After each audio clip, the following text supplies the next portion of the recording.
하나님의 임재와 성령 세례의 실제. 첫 번째 이야기.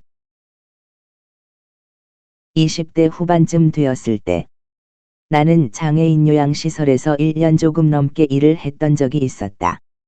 그 시설은 시골에 있었기 때문에 직원들 기숙사가 따로 있었는데 시설에서 기숙사까지는 걸어서 한 5분 정도밖에 되지 않는 가까운 거리였고 그 사이에 작은 교회가 하나 있었다. 나는 매일 저녁 늦은 시간에 아무도 없는 예배당에서 홀로 기도를 하곤 했었다. 그러던 어느 날 혼이 빠져나가는 듯한 느낌을 받았는데 나는 억지로 제어했었다. 왜냐하면 혼의 세계 권세자의 모습을 본 이후로 생긴 혼란함 때문에 다시는 혼의 세계를 경험하고 싶지 않았기 때문이었다. 그러나 그날 이후로 계속해서 이런 전조 현상들이 나타나기 시작했고 나는 태어나서 처음으로 금식 기도를 하기로 마음을 먹었다. 금식을 시작할 때가 월요일이었는데 그때부터 정확히 5일 후인 토요일 새벽까지 나는 장애인 시설에서 근무를 마치면 바로 기도원에 가서 기도를 했었다. 장애인 시설에서 내가 했던 일은 거의 육체 노동이었기 때문에 육체 노동과 함께 5일 동안 금식을 하자 나의 몸은 빠르게 쇠약해져 갔다. 나는 오순절 제자들과 같은 성령의 세례를 구하면서 하나님께 기도했으며 금식을 시작할 때 나는 토요일쯤 되면 사도 바울이나 베드로 정도는 되어 있을 것 같은 부푼 기대감에 차 있었다. 하루가 지났다. 아직까지는 할만했다. 이틀이 지났다. 힘들었지만 각오했던 일이기에 버틸만 했다.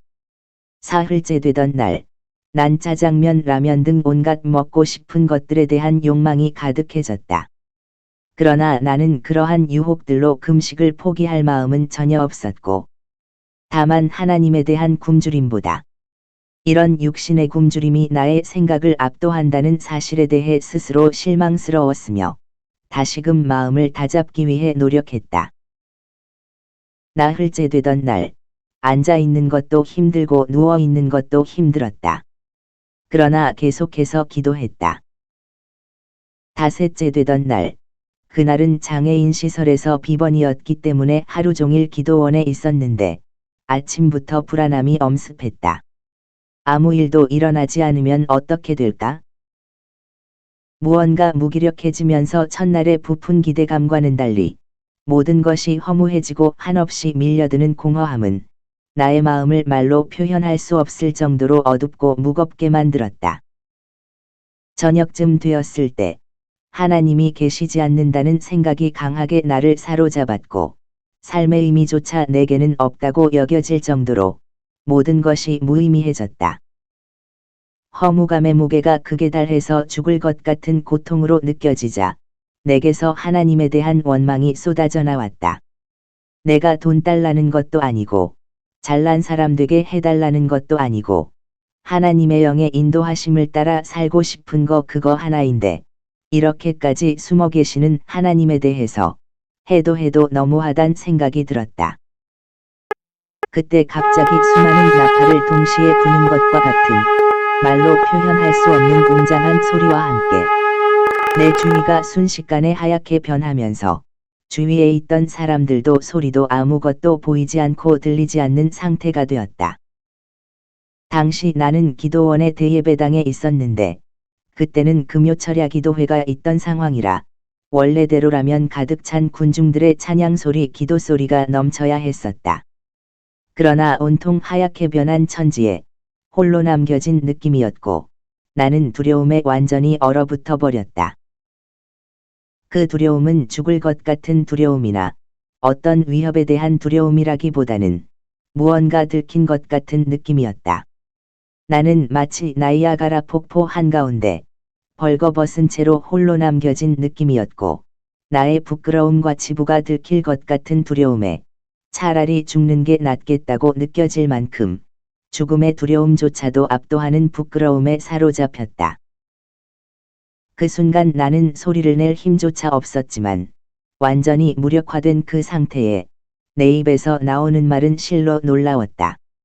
나는 그 순간 분명히 전능자 앞에 서 있었고, 그 앞에서 내가 간절히 전능자에게 빌었던 외침은 다름이 아니라 제발 나타나지 말아달라는 것이었다. 또 다른 외침은 제발 아무 말씀도 하지 말아달라는 것이었다. 혹 하나님이 나타나실까, 그가 말씀하실까 염려하면서 나는 혹여라도 그를 보게 될까 너무 두려워서 눈을 감았고, 두려움과 공포에 완전히 사로잡혀서 얼어붙은 채 제발 나타나지 말아달라는, 제발 아무 말씀도 하지 말아달라는 두 가지 외침 외에는 아무것도 생각나지 않았다. 내가 그때까지 살면서 나의 그렇게 얼어붙은 모습은 나조차도 처음 보는 당황스러운 모습이었다. 나는 온몸에 힘이 빠진 채 사시나무 떨듯 떨고 있었다. 한참 후 나팔 소리 같은 웅장한 소리가 멈추어서 눈을 떠보니 사람들의 모습이 보이고 소리가 들리기 시작했다. 나는 육체적으로 정신적으로 완전히 기력이 소진되어서 식은땀을 벌벌 흘리고 있는 채로 정신을 차리게 되었고, 나는 나도 모르게 살았다라는 안도감으로 마음이 편안해졌다. 방금 전까지만 해도 하나님이 안 만나주신다고 슬퍼하며 원망하던 나였는데, 그런 생각은 아예 떠오르지도 않았고, 다만 살았다는 안도감만이 마음을 가득 채웠다.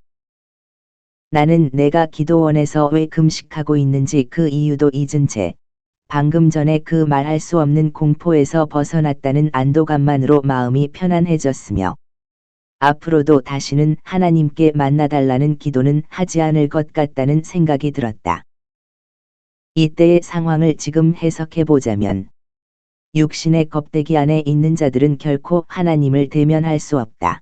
하나님을 대면하면 그의 음성은 우레소리와 같고, 그의 형상은 세상의 그 어떤 빛보다 밝다는 성경의 말씀이 결코 과장이 아닐 정도로 그의 형상과 그의 음성은 강력하기 때문에 실제로 육신의 껍데기 안에 있는 존재가 그를 대면하면 혼이 완전히 산산조각 날 정도의 공포를 느끼게 된다. 하나님께서 모세에게 나타나실 때도 호렙산 떨기나무 뒤에 숨어서 나타나셨던 이유와 동일한 것이다. 완전히 거듭나지 못한 자는 결코 하나님의 형상과 음성을 감당할 수가 없다.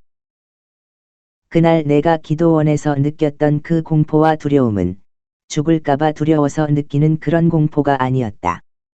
차라리 죽는 게 나을 정도로 그 순간 내가 감당할 수 없는 크고 위대한 존재에게 압도되었고, 그 앞에 먼지조차도 되지 못하는 나의 존재가 할 수 있는 유일한 것은 나타나지 말아달라는 부탁을 하는 것이었다. 나는 그날의 그 느낌을 결코 잊을 수 없었고, 그로 인해 아무리 위대한 척 사랑이 많은 척 정의로운 척해도 하나님이 아닌 것들은 분명히 분별해낼 수 있었다.